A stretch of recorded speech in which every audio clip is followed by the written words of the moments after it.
Vous savez que le Seigneur nous a donné sa parole pour nous nourrir. Notre esprit a besoin d'être nourri pour être fort. C'est la parole qui nous nourrit, c'est la manne. La parole est comparée au pain du ciel. C'est Jésus le pain du ciel, mais la parole c'est la manne qui nous nourrit et qui nourrit notre esprit d'abord, notre âme, notre corps. Et si nous acceptons en abondance cette nourriture, nous n'attraperons jamais d'indigestion. Si nous mangeons la parole de Dieu par l'Esprit du Seigneur, jamais nous n'aurons d'indigestion. L'indigestion vient quand nous mangeons la lettre de la parole. Et quand nous nous gavons, comme les scribes le faisaient, ils se gavaient de la parole, mais pas par l'Esprit.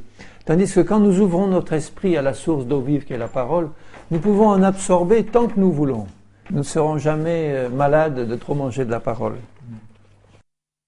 Alors ce soir, je voudrais vous parler de la nécessité d'avoir une pleine conviction, ou de la nécessité d'avoir des convictions, mais je préfère une pleine conviction. Le Seigneur nous demande d'être des hommes et des femmes de conviction, mais des convictions qui viennent de Dieu. Parce qu'on peut avoir aussi des convictions qui sont mauvaises, mais à la limite, je préfère quelqu'un qui a des convictions, même si elles ne sont pas encore bonnes, que quelqu'un qui est mi-figue, mi-raisin. Vous savez, être mi-figue, mi-raisin, c'est être tiède. Et le Seigneur, il veut soit des bouillants d'abord, bien sûr, en priorité, soit des froids. Les froids, ils ont des convictions, mais elles sont mauvaises. Et le Seigneur veut les changer en bonnes convictions qui viennent de lui, parce que ces convictions-là, c'est notre colonne vertébrale d'enfants de Dieu.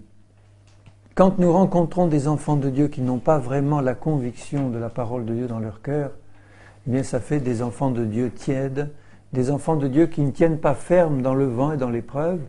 Alors bien sûr, il y a une croissance. Quand on commence une vie chrétienne, on commence en tant que bébé en Christ. On ne peut pas avoir toutes les convictions d'un coup. Mais dès le premier jour de notre conversion, on peut avoir déjà la conviction dans le cœur ou des convictions dans le cœur dès le premier jour.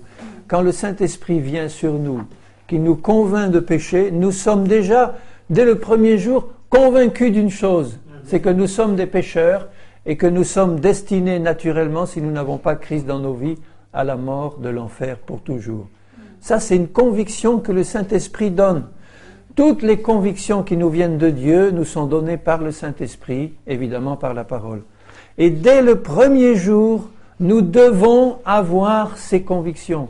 Une conviction de péché, une conviction de justice, quand Dieu nous révèle par son Esprit les merveilles de sa justice par la foi en Jésus. C'est une conviction extraordinaire qui nous est donnée. Vous pouvez imaginer une vie chrétienne qui commence avec une demi-conviction de péché, une demi-conviction de justice, une demi-conviction de salut. Eh bien, où est-ce qu'on va avec ces demi-convictions? On va nulle part, nulle part. Et avec le Seigneur, il veut que nous ayons tout, parce que il nous donne son esprit pour avoir une pleine conviction. Le Seigneur ne va pas nous reprocher de ne pas connaître certaines choses, il va nous enseigner au fur et à mesure. Mais à mesure qu'il nous enseigne quelque chose, il nous demande de prendre position. Il nous demande de prendre position et d'être convaincu évidemment par son esprit pour prendre sa position à lui. Mais il nous demande de ne pas rester indécis et hésitant sur toutes les vérités de sa parole, d'une part, et sur le plan qu'il a pour nos vies, parce que Dieu veut nous révéler son plan. Il ne va pas nous révéler tous les détails à l'avance jusqu'à la fin. Mais aujourd'hui, si nous crions à lui, il peut nous dire, voilà, aujourd'hui, la direction que je donne à ta vie. Même si tu ne connais pas les détails, tu cries à moi parce que tu veux avoir la lumière, eh bien, je commence à mettre dans ton cœur des convictions. Tu es appelé à ça, tu es fait pour ça. Le Seigneur met dans ton cœur des convictions qui vont te guider jusque dans la vie éternelle. Alors, on doit être des hommes et des femmes de conviction. Et on va regarder certains passages qui nous montrent le fruit de la conviction dans la vie d'un chrétien et le fruit du manque de conviction. Et d'éliminer de nos cœurs tout ce qui n'est pas conviction. D'abord, dans Romains 14 et au verset 5. Là, si nous voyons le contexte de ce verset, dans Romains 14, il parlait des chrétiens qui sont encore faibles dans la foi et des chrétiens qui sont forts dans la foi. Ils pouvaient avoir tous les deux des convictions. Celui qui était faible dans la foi, par exemple, il avait la conviction qu'il fallait manger ou pas certaines choses. Celui qui était fort dans la foi, il avait la conviction qu'on pouvait manger de tout. Mais ce que dit Paul là, il dit, écoute, tu vas peut-être changer de conviction en cours de route, parce que le Seigneur va t'éclairer, mais ce qui compte pour toi maintenant, aujourd'hui, c'est que tu aies une pleine conviction de ce que tu es en train de pratiquer, de vivre. Tu ne peux pas rester entre deux chaises et dire, bon, ben oui, je mange de ça, mais j'en suis pas vraiment sûr, et puis si j'en mange, qu'est-ce qui va se passer? Alors j'en mange, mais... Alors on a un gros doute dans le cœur, on a des choses qui ne vont pas, et là, le Seigneur, il dit, je lis le verset 5, deuxième partie du verset 5, que chacun ait dans son esprit, il ne parle pas de l'intelligence, il parle de l'esprit, que chacun ait dans son esprit une pleine conviction. Voilà, c'est le thème du message de ce soir. Que chacun ait dans son esprit une pleine conviction. Quelles que soient les choses que tu pratiques en tant que chrétien, tu dois le faire dans une pleine conviction. Que ce soit les choses que tu comprends dans la parole, que ce soit les choses que Dieu te demande de faire, ne fais rien sans avoir une pleine conviction, parce que si tu le fais sans conviction, tu pèches. Dans le même chapitre, il dit, à la fin de ce chapitre, au dernier verset du chapitre, verset 23, « Celui qui a des doutes au sujet de ce qu'il mange, mais on pourrait mettre n'importe quel sujet, celui qui a des doutes sur telle ou telle chose, eh bien,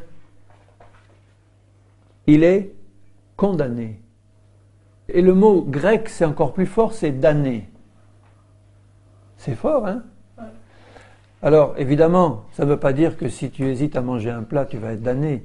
Ça veut dire que si tu restes dans cet état d'esprit où tu n'as pas une ferme conviction, eh bien, il est dit, tout ce qui ne résulte pas de la foi est péché. La foi, c'est une pleine conviction de quelque chose. Même si ce n'est pas encore la perfection de la bonne doctrine, là, manifestement, ceux qui ne voulaient pas manger de certains aliments, c'est parce qu'ils étaient encore faibles dans la foi. Ils pensaient qu'il y avait des aliments impurs, des aliments purs, et nous savons que nous qui sommes chrétiens, nous ne sommes plus sous cette loi, et tout est pur pour les enfants du Seigneur si nous rendons grâce. Si nous rendons grâce, tout est purifié par la parole et par la prière. Mais il y avait des enfants de Dieu qui n'avaient pas cette force-là de foi, et ils avaient une foi faible, mais ils avaient une conviction qu'ils ne devaient pas manger de certaines choses. Et Paul leur dit, eh bien, c'est bien, cette conviction que tu as là, garde-la. Tu vas peut-être en changer, encore une fois, parce que Dieu va te montrer des choses plus profondes et plus grandes, mais il est important que tu ne fasses rien sans conviction. Pour moi, ça a été une des grandes leçons de ma vie, parce qu'au début de ma vie chrétienne, j'ai eu des convictions, mais j'ai fait tellement de choses sans conviction et j'ai vu les conséquences désastreuses que ça a produit dans ma vie et dans la vie des autres, que ces leçons-là, ça m'a été une leçon pour la vie. J'ai appris à mes dépens. Mais chaque fois que j'avais un doute que je devais faire ou pas faire quelque chose et que je le faisais dans le doute et que j'ai vu les conséquences que ça pouvait entraîner, Dieu m'a appris à ne rien faire sans avoir la conviction. Dieu m'a appris à dire, eh bien Seigneur, que ce soit pour aller quelque part, que ce soit pour faire une visite ou que ce soit pour me rendre à un endroit, que ce soit pour parler à un frère ou à une sœur d'un sujet quelconque, si je ne le fais pas dans une pleine conviction, il vaut mieux ne rien faire et ne rien dire. Et continuer à prier en disant, Seigneur, je ne peux pas rester comme ça avec un cœur partagé. J'ai besoin d'avoir une conviction. Et comme Dieu me dit, il faut que tu fasses tout avec conviction, il sera le premier à travailler dans mon cœur pour me donner une conviction, pour me parler par son esprit, pour permettre que je ne sois pas dans le péché. Parce que si je ne crois pas pleinement avec foi, je pêche. Si je suis en train de faire quelque chose qui n'est pas le fruit d'une pleine conviction, je pêche. Alors vous pouvez mesurer combien de fois nous pouvons pécher parce que nous faisons des choses sans conviction. On a envie d'eux, mais on n'est pas sûr. Ou on a l'impression que Dieu nous a parlé, mais c'est pas tout à fait ça. Alors on le fait et on est dans le péché parce qu'on n'est pas pleinement convaincu. On a manqué de chercher la face du Seigneur pour qu'il nous donne cette conviction. Il est le premier à vouloir nous la donner. Alors, bien-aimés, S'il y avait quelque chose que vous devez retenir de ce message de ce soir, c'est cesser de faire quoi que ce soit sans conviction. Arrêtez immédiatement. Arrêtez. Parce qu'en le faisant, on pêche. Et on ne peut rien faire d'agréable à Dieu sans une pleine assurance. C'est la définition même de la foi. La foi, c'est la pleine assurance ou la pleine conviction des choses qu'on espère ou qu'on ne voit pas. Alléluia. Je vais lire quelques passages qui nous montrent quand nous sommes dans cet état de conviction, ça se traduit comment dans nos cœurs. Dans ce chapitre 14, toujours, il dit au verset 23, « Celui qui a des doutes. » Donc, le premier signe d'un manque de conviction, c'est qu'il y a dans le fond du cœur un doute. Et je suis certain que nous savons quand nous avons un doute dans le cœur. Hein? On ne peut pas manquer de le savoir, c'est pas possible. Quand vous avez une pleine conviction de quelque chose, ça se sait, on le sent dans le cœur, on est absolument persuadé. Dès qu'on sent le moindre doute, c'est le signe qu'il n'y a pas une pleine conviction et c'est le signe qu'il faut continuer à prier pour l'avoir. Donc le premier symptôme, c'est le doute.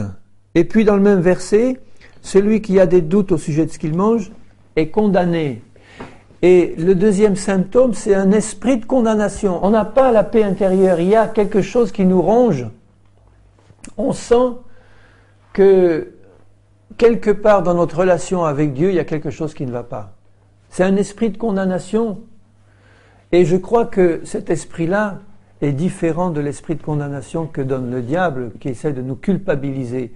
C'est pas ça du tout. Là, c'est le Saint-Esprit qui est en train d'agir pour nous montrer que nous ne sommes pas dans la conviction et que si nous y restons dans ce manque de conviction, nous sommes dans le péché. Donc c'est un travail de conviction de péché par le Saint-Esprit. C'est très différent de l'esprit de culpabilité que donne le diable. Il va toujours essayer de le faire, le diable, qu'on ait ou pas des convictions, mais ça c'est son travail. Le travail du Saint-Esprit, c'est de nous convaincre de péché, donc de nous montrer notre culpabilité si nous sommes dans le péché. Et si nous sommes dans le doute, nous sommes dans la culpabilité et nous sommes condamnés par le Seigneur. Quand le Seigneur nous condamne, c'est pas pour nous mettre à la porte, hein, vous voyez dans quel sens je le dis, c'est pour nous convaincre de péché, pour nous dire ta position n'est pas bonne, stop. C'est comme ça que travaille le Saint-Esprit. Arrête-toi, ta position n'est pas bonne. Tu n'as pas la conviction, stop, ça suffit. Il y a un esprit de condamnation sur toi. Regardez dans 2 Corinthiens 9, un autre symptôme, 2 Corinthiens 9, et au verset 7. Là, le contexte, c'est à propos de ceux qui donnent des sous, qui donnent de l'argent. Il y en a qui donnent de l'argent avec joie parce qu'ils ne sont pas attachés aux sous. Il y a des chrétiens qui, dès qu'il faut qu'ils lâchent la moindre pièce, ils le font sans aucune conviction, parce qu'il y a un sentiment d'attachement à l'argent. Ici, au chapitre 9 et au verset 7, il dit « Que chacun donne comme il l'a résolu dans son cœur, sans tristesse ni contrainte. » Donc, un autre symptôme d'un manque de conviction, c'est la tristesse dans le cœur. On a décidé de faire quelque chose, mais on n'a pas de conviction, donc ça ne donne pas la joie. Il y a une tristesse dans le cœur. En tout cas, on sent qu'il n'y a pas une pleine joie, parce que quand on a une vraie conviction dans le cœur, qu'on est dans le plan de Dieu, que c'est ça, Dieu nous a parlé, Dieu nous a montré, on l'a accepté. Quel soulagement, quelle joie et quelle paix. Le manque de conviction se traduit par la tristesse, pas de joie. Et puis ensuite, il y a aussi la contrainte. On a été contraint, ou par nous-mêmes ou par quelqu'un d'autre, de faire quelque chose, mais ça ne résultait pas de la conviction. Et le diable travaille toujours par la contrainte, mais jamais le Seigneur. Le Seigneur travaille par la persuasion, justement, par la conviction. Il nous convainc par son esprit et sa parole pour nous donner une pleine foi, et s'il n'y a pas cette conviction, eh bien, on va essayer de faire quelque chose peut-être, mais ça va être par la contrainte.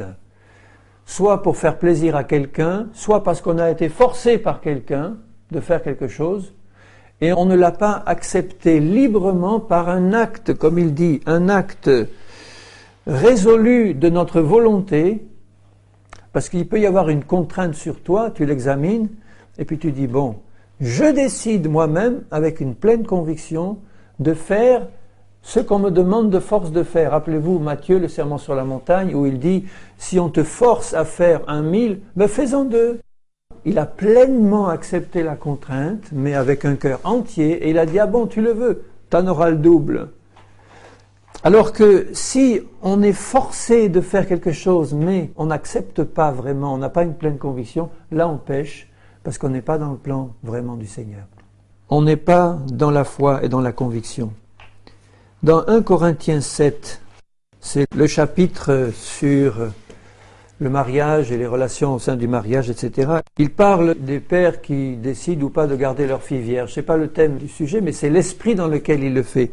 Il dit donc dans 1 Corinthiens 7, verset 37, « Celui qui a pris une ferme résolution, sans contrainte, et avec l'exercice de sa propre volonté et qui a décidé dans son cœur. » Après le reste, c'est pas le thème, mais c'est la manière de faire, de prendre la décision. Vous voyez comment il l'a pris? Celui qui a pris une ferme résolution, il a réfléchi, il a dit, bon, honnêtement, dans la droiture de mon cœur, devant Dieu, je prends la ferme résolution, mais parce que j'ai décidé dans ma volonté, sans contrainte, librement, j'ai choisi, je prends cette décision et elle est ferme. Voilà la manière dont nous devons décider quand nous sommes chrétiens pour les actions et les choses que nous avons à faire pour le Seigneur. J'ai été convaincu et à partir du moment où je suis convaincu, il n'y a plus de place pour le doute ou la crainte dans mon cœur. C'est fini. Je suis ouvert à l'action du Saint-Esprit pour qu'il me fasse aller plus loin et qu'il me fasse changer de conviction s'il le juge nécessaire. Mais au moment où je vous parle, eh bien c'est ça, j'ai cette conviction. Je ne suis pas entre deux, en train de me dire, bon, j'y vais ou j'y vais pas. Je suis là ou j'y suis pas. Je me décide ou je ne me décide pas. L'indécision du cœur est une impureté devant Dieu. L'indécision du cœur est une impureté. Et je lirai dans Jacques 1, l'épître de Jacques, au chapitre 1er, et au verset 5 et suivant, « Si quelqu'un d'entre vous manque de sagesse, » alors je peux dire aussi, si je manque de conviction, je pourrais le demander au Seigneur aussi, qu'il la demande à Dieu, qui donne à tous simplement et sans reproche, et elle lui sera donnée. Est-ce que je peux douter de celui qui n'est pas un homme pour mentir ? Quand nous avons affaire au Dieu vivant qui ne ment pas, qui nous donne sa parole, qui nous donne ses propres convictions, parce que le Seigneur, lui, il ne doute jamais dans son cœur, il n'a que des convictions dans son cœur, et il veut nous communiquer ses convictions à lui. Et quand nous avons en face de nous un Dieu si merveilleux, qui est droit, qui a une parole certaine, qui ne ment pas, qui veut nous la révéler pour nous faire vivre selon sa parole, est-ce que nous osons mettre en doute la parole d'un Dieu si grand et si merveilleux qui ne ment jamais, qui dit la vérité, qui est la vérité lui-même?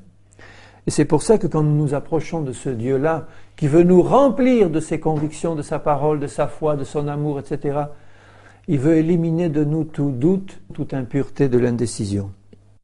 Mais qui la demande avec foi sans douter, car celui qui doute est semblable au flot de la mer. Dans Éphésiens, il est dit agité à tout vent de doctrine. Bon, c'est ça. C'est un manque de conviction vis-à-vis de la parole. Il est semblable au flot de la mer, agité par le vent, poussé d'un côté et d'autre.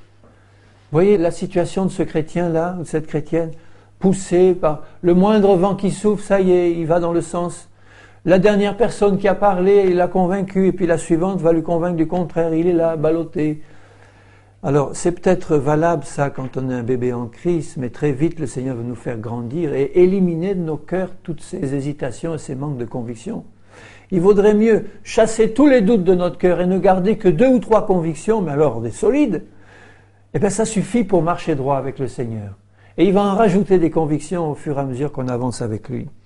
Celui qui doute est semblable au flot de la mer, agité par le vent et poussé d'un côté et d'autre. Qu'un tel homme ne s'imagine pas qu'il recevra quoi que ce soit du Seigneur. Alors vous voyez l'importance qu'il y a avoir des convictions. Sans conviction, nous ne recevrons rien du Seigneur, parce que c'est la définition même de la foi. Bon, je sais que Dieu est miséricordieux et compatissant, heureusement. Il nous a préservés bien des fois alors que nous ne lui avions pas demandé. Il nous a donné bien des bénédictions que nous n'avions pas demandées.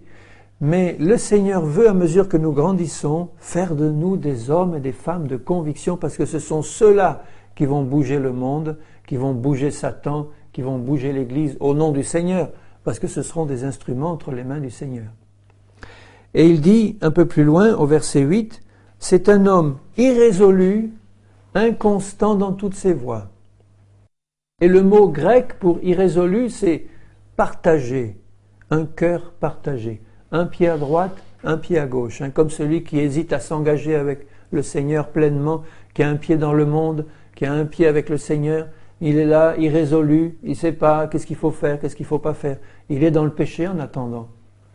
La simple fait d'être dans l'irrésolution, c'est un péché. Il n'a pas pris position ou pour ou contre. Enfin, pour, il vaut mieux. Dans Jacques, un peu plus loin, Jacques 4, 6, il parle du Seigneur. Il accorde au contraire une grâce plus excellente. C'est pourquoi l'Écriture dit « Dieu résiste aux orgueilleux, mais il fait grâce aux humbles. » Soumettez-vous donc à Dieu, résistez au diable, et il fuira loin de vous. Vous voyez, à chaque fois, c'est une position bien tranchée qui nous est demandée. Soumets-toi à Dieu, c'est pas à demi soumis, c'est soumets-toi à Dieu complètement, et ensuite tu peux résister au diable complètement. Et il dit, approchez-vous de Dieu, il s'approchera de vous. Nettoyez vos mains, pécheurs, purifiez vos cœurs, hommes irrésolus. Le manque de conviction, c'est une impureté du cœur. Jacques dit, purifiez vos cœurs, hommes irrésolus. Il faut que tu sois dans une conviction pleine et entière de ce que Dieu te demande, sinon c'est une impureté du cœur, et Dieu nous demande de nous en purifier en nous approchant de lui. Sentez votre misère, soyez dans le deuil et dans les larmes, que votre rire se change en deuil et votre joie en tristesse. Quand on est dans une position d'humiliation devant Dieu, on ne peut pas rire et être dans la joie. On est là dans l'humiliation, dans la tristesse et dans le deuil, qui sera suivi de la joie évidemment, de la relation restaurée avec le Seigneur. Purifiez vos cœurs, hommes irrésolus.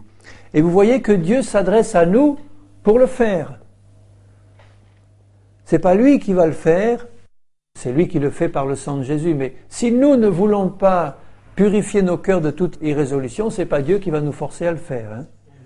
Nous devons nous placer devant le Seigneur en disant, Seigneur, montre-moi dans ma vie tous les points où il n'y a pas vraiment de conviction, où ça fait longtemps que je n'ai pas de conviction là-dessus. Je t'en demande pardon, c'est une impureté.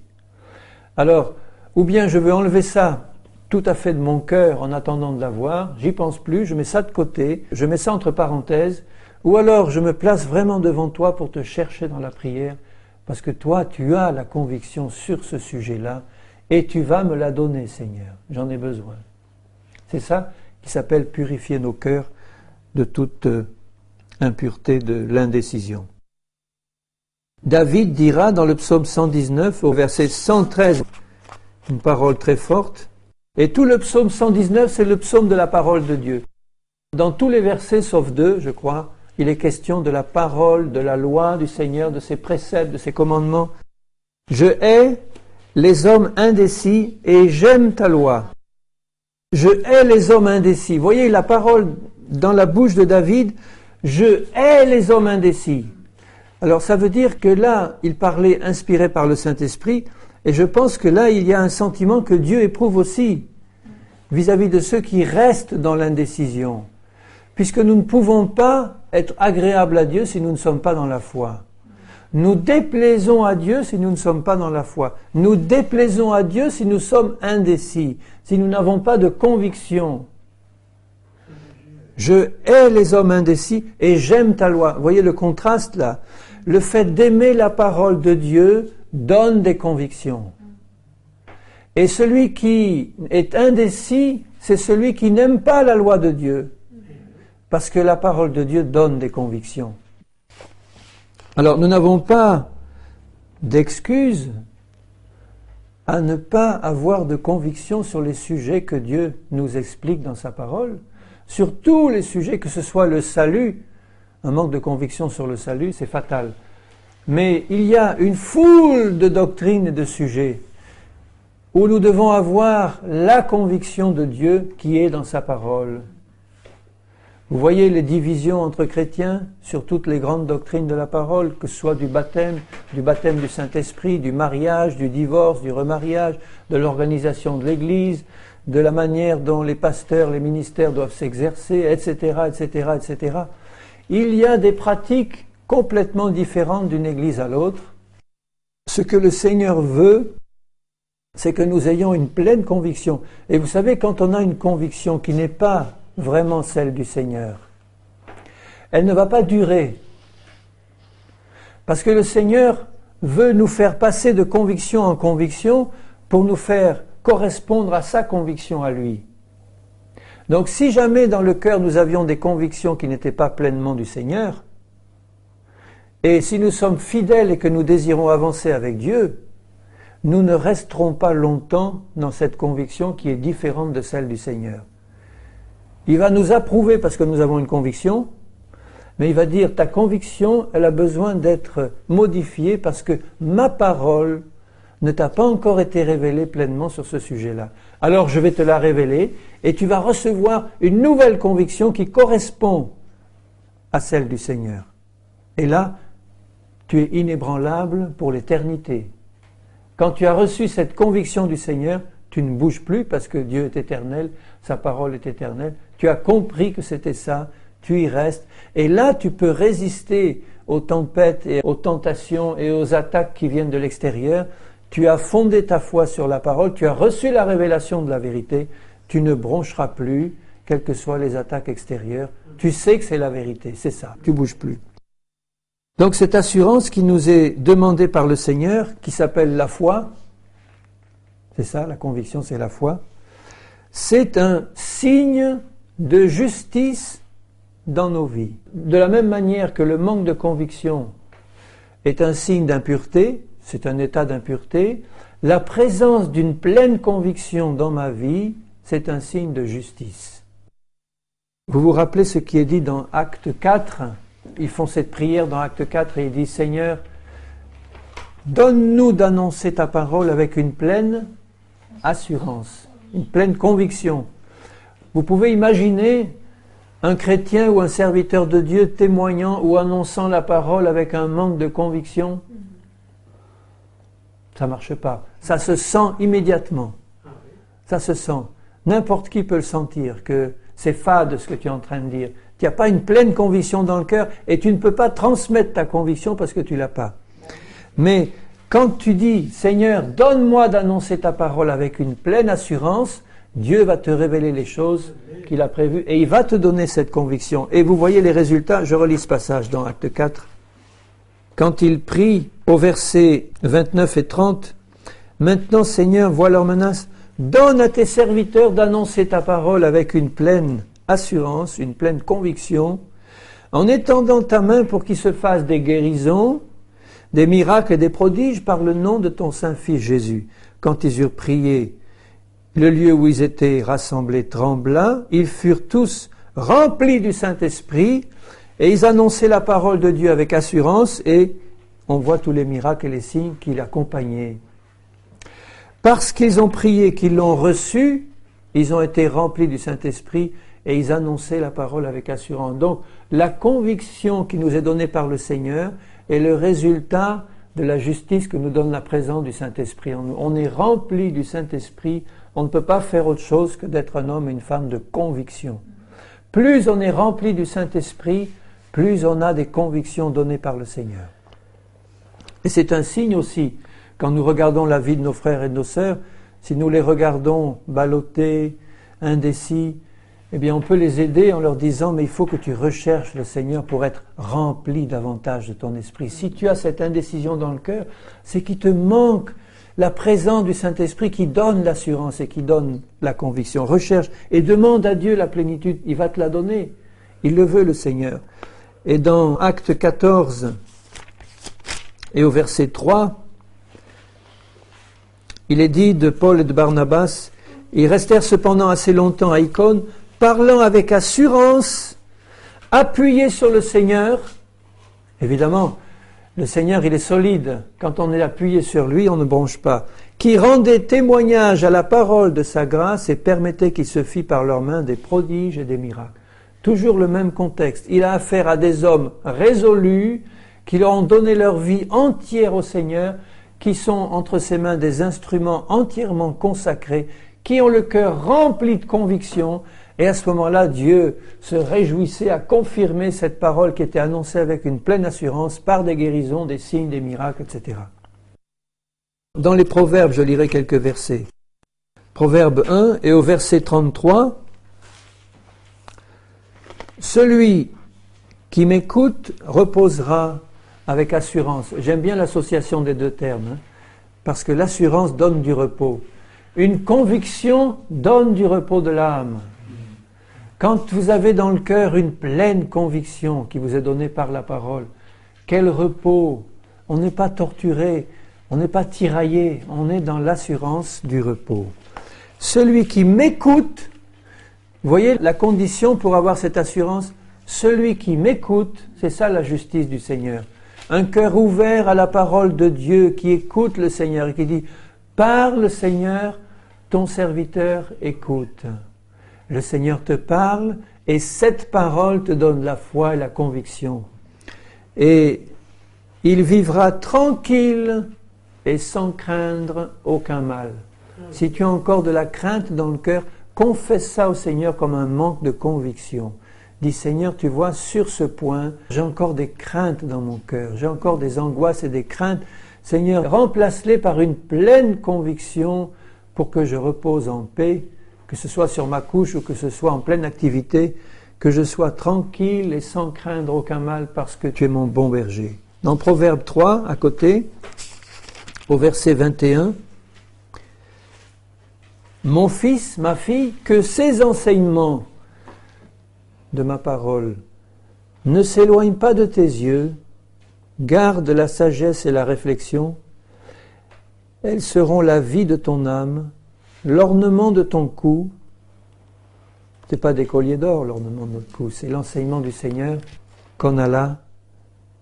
Alors, tu marcheras avec assurance dans ton chemin et ton pied ne heurtera pas. Si tu te couches, tu seras sans crainte.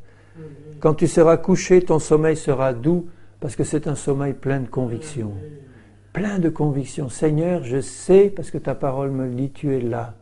Tu es en moi, tu es autour de moi, tu es à côté de moi. Quand je suis là sur mon lit, tu es là en moi et à côté, Seigneur. Je baigne dans ta lumière, je suis dans une paix complète et parfaite parce que j'ai la conviction de ta présence. Tu ne redouteras ni une terreur soudaine, ni une attaque de la part des méchants, car l'Éternel sera ton assurance. La meilleure des convictions, c'est l'Éternel lui-même. Dieu nous donne des convictions par sa parole, mais la meilleure des convictions, c'est la présence du Seigneur dans nos cœurs, et nous le savons. La conviction de son amour pour nous, de son soutien qui ne fait jamais défaut, de sa présence éternelle, de sa toute-puissance, de sa sagesse. Le Seigneur est là, et c'est lui qui est mon assurance, ma conviction. Un peu plus loin, Proverbe 10, verset 9. Celui qui marche dans l'intégrité. Intégrité, ça veut dire quoi? La droiture de cœur. Celui qui marche dans l'intégrité marche avec assurance, mais celui qui prend des voies tortueuses sera découvert. Si tu marches dans l'intégrité, mon frère, ma sœur, tu es dans l'assurance du Seigneur. Tu n'as peut-être pas une pleine révélation de toutes ces doctrines, mais sur celles que tu as reçu du Seigneur la conviction dont tu as besoin. Tu es un homme et une femme justes devant lui et tu marches avec assurance. Chapitre 28, c'est le dernier que je lirai là. Chapitre 28 et au verset 1er, Proverbe. Le méchant prend la fuite sans qu'on le poursuive. Le juste a de l'assurance comme un jeune lion. Le juste a de l'assurance comme un jeune lion. Un jeune lion n'a peur de rien. Nous, si nous n'avons peur de rien, ce n'est pas par bravade, c'est parce qu'il est dit là que quand nous sommes justes devant le Seigneur, nous n'avons peur de rien. De rien. De l'assurance. Que ce soit dans ce que nous le disons avec conviction. Que ce soit dans ce que nous le faisons avec conviction. On peut avoir autour de nous les circonstances les plus terribles, les plus dramatiques, quand nous avons la conviction que le Seigneur est là et nous a demandé de faire quelque chose et que nous n'avons aucun doute dans le cœur, nous y allons et nous avons une pleine assurance et une pleine paix et le Seigneur est avec nous. C'est merveilleux. Alors, nous sommes justes comment, bien-aimés? Nous sommes justes par la foi en Jésus, par la foi en sa parole. Ça nous est donné par le Seigneur. Vous voyez la responsabilité que nous avons de garder encore un manque de conviction dans le cœur. Laissons ça de côté.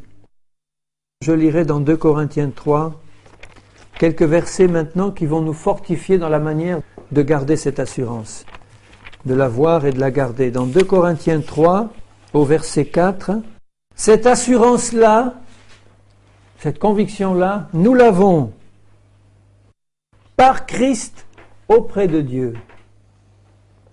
Ça veut dire que si tu manques de conviction, tu t'approches de Dieu de tout ton cœur, et Christ qui est auprès de Dieu, qui est notre intercesseur fidèle, et celui qui est l'auteur et le consommateur de notre foi, il va nous la donner. Cette assurance-là, nous l'avons par Christ auprès de Dieu. Ça veut dire, approche-toi de Dieu au nom du Seigneur Jésus-Christ, et Christ qui est là, ton souverain sacrificateur à la droite de Dieu, va te donner cette assurance. Dans 1 Thessaloniciens 2, verset 2, après avoir souffert et reçu des outrages à Philippe, comme vous le savez, nous prîmes de l'assurance en notre Dieu pour vous annoncer l'évangile au milieu de bien des combats. Ils avaient été éprouvés, peut-être que leur assurance avait été un peu défaillante, mais il dit là la méthode pour l'avoir, il dit, après avoir été éprouvés, nous prîmes de l'assurance en notre Dieu. Voilà. C'est le même principe que je viens de dire tout à l'heure. Tu t'approches de Dieu, mais là c'est un peu plus. C'est pas seulement auprès de Dieu, c'est en Dieu. Nous sommes en lui, il est en nous. Et c'est dans la compréhension de cette relation avec le Seigneur que vient notre assurance. Nous l'avons par la prière. Je ne vais pas relire le verset, mais dans Actes 4, 29, il prie en disant « Seigneur, donne à tes serviteurs d'annoncer ta parole avec assurance. » Et Dieu a répondu tout de suite en les remplissant du Saint-Esprit. Donc cette assurance-là, nous l'avons, cette conviction, si nous la demandons au Seigneur dans la prière. Seigneur, tu vois, je manque d'assurance, je ne suis pas vraiment, je suis indécis sur tel ou tel point. Seigneur, je veux devenir un homme et une femme de conviction en toi. Donne-moi cette assurance, Seigneur. Et Dieu le donne. Il est fidèle. Nous avons cette conviction par la parole du Seigneur. Dans Romains 10, 17, il est dit, la foi vient de ce que l'on entend. Ce que l'on entend vient de la parole de Dieu. La foi, c'est l'assurance et la conviction. Tu vas développer tes convictions en méditant la parole. Parce que cette parole est un rocher. Et un rocher, ce n'est pas ébranlable. Enfin, le rocher du Seigneur, personne ne peut l'ébranler. La parole de Dieu, elle est inébranlable. On ne peut rien faire contre elle. C'est un marteau qui brise le roc le plus dur. C'est une épée à double tranchant qui fouille dans le plus profond des cœurs. La parole de Dieu, si nous sommes fondés sur la parole, nous sommes fondés sur le roc et nous ne serons pas ébranlés. La foi vient de la parole. C'est en méditant la parole que tu vas comprendre que tu es une nouvelle création en Jésus. C'est en méditant la parole que tu vas comprendre que Jésus s'est chargé de tes péchés, de tes maladies, de tes douleurs. En ce moment même où tu es sur ta chaise, tu as peut-être des douleurs dans ton corps. Eh bien, réalise que le Seigneur s'en est chargé. Et au moment où je te parle, tu peux recevoir du Seigneur une pleine délivrance. Parce que Dieu veut te donner une pleine assurance. Parce qu'il s'est chargé de tes douleurs. Tu es fatigué, eh bien renouvelle tes forces dans le Seigneur. Reçois cette parole. Le Seigneur va renouveler tes forces par le Saint-Esprit qui habite en toi et qui a ressuscité Christ d'entre les morts. Alors si Jésus a été ressuscité par le Saint-Esprit et le même Saint-Esprit habite en toi, il n'est pas capable de te donner de la force, il n'est pas capable de te donner de la conviction, il n'est pas capable de te donner de la santé, de la force pour le servir. Amen, si. Amen. Alléluia. Amen. Gloire à Dieu. Et cette conviction-là, alors ça c'est peut-être le plus important, nous est donnée dans 1 Jean 3, par l'amour et la pratique de l'amour. 1 Jean 3, 18 et le suivant. Petits enfants, n'aimons pas en parole et avec la langue, mais aimons en action et avec vérité. Par là, nous connaîtrons que nous sommes de la vérité, et nous rassurerons nos cœurs. Rassurerons, ça veut dire aussi revenir dans l'assurance. C'est ça que ça veut dire. Nous rassurerons nos cœurs devant lui. Car si notre cœur nous condamne, pourquoi nous condamne à ce moment-là notre cœur? Parce que nous n'aimons pas nos frères, ou parce que nous avons quelque chose qui n'a pas été réglé avec un frère, un mari, une épouse, un père, une mère, etc. Quiconque. On a de la haine ou de la rancune envers quelqu'un, et à ce moment-là, notre cœur nous condamne parce que le Saint-Esprit ne peut pas nous mettre dans l'assurance de la foi si nous avons un manque d'amour pour quelqu'un. Et à ce moment-là, il dit, bien-aimés, si notre cœur ne nous condamne pas, nous avons de l'assurance devant Dieu. Si on sent que notre cœur nous condamne, quelque part, nous ne sommes pas dans l'assurance, nous n'avons pas de conviction. Il faut donc chercher le Seigneur en disant, Seigneur, mon cœur me condamne, et là le contexte nous montre que c'est à cause d'un manque d'amour pour quelqu'un.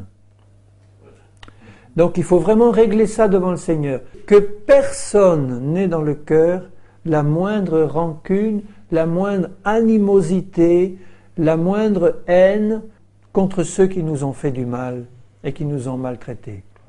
C'est pas facile, quelquefois, parce que quelquefois il y en a qui ont été tellement maltraités par certaines personnes qu'il faut vraiment toute la grâce du Seigneur pour pouvoir prier comme Jésus, Père, pardonne-leur, ils ne savent pas ce qu'ils font.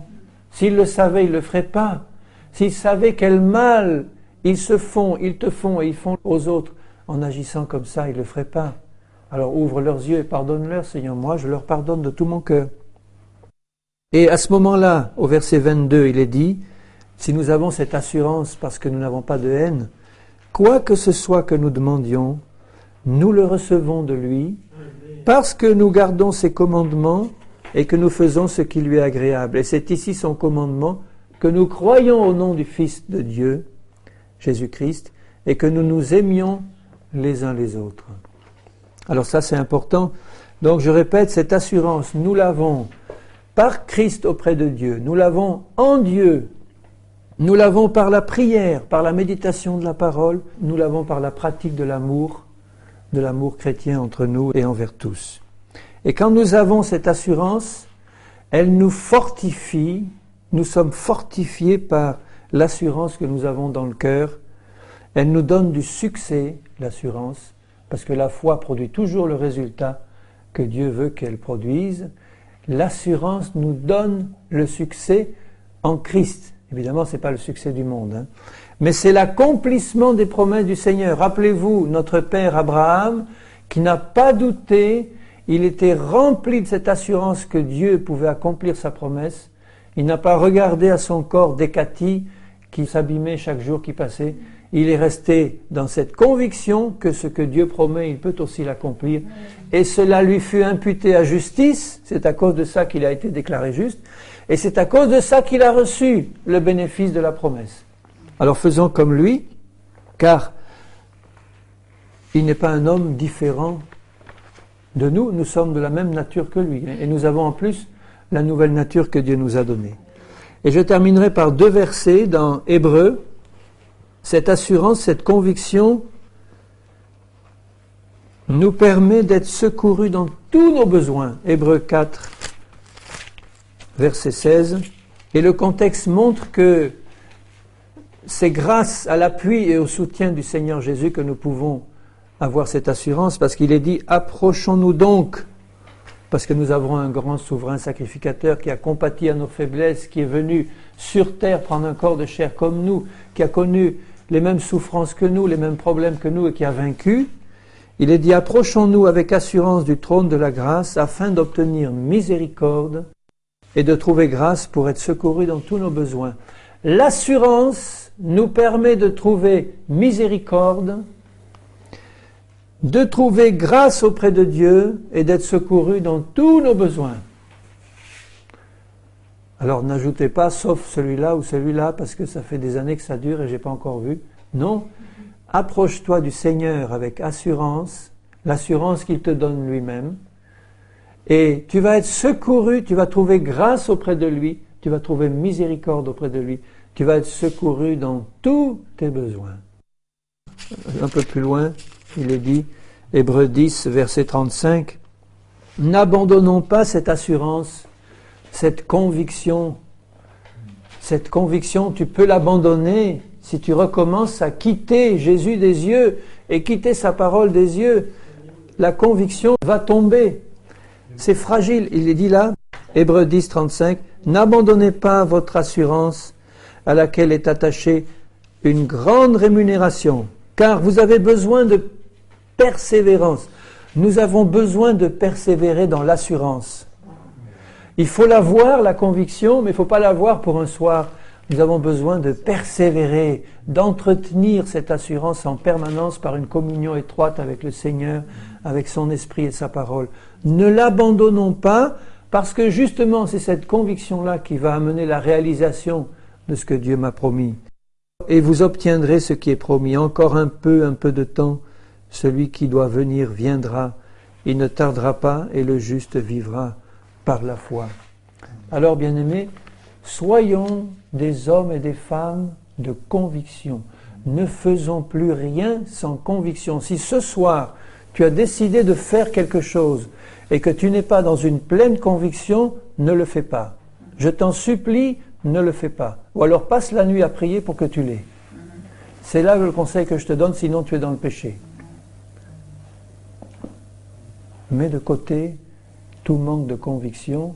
Sois un homme, une femme droite devant Dieu, rempli des convictions du Seigneur, et tu vas voir la gloire de Dieu se manifester dans ta vie. Jésus l'a dit à Marthe et à Marie, je te dis que si tu crois, tu verras la gloire de Dieu. Si tu restes dans cette conviction que Dieu te donne, eh bien tu verras la gloire du Seigneur. Amen. Alléluia.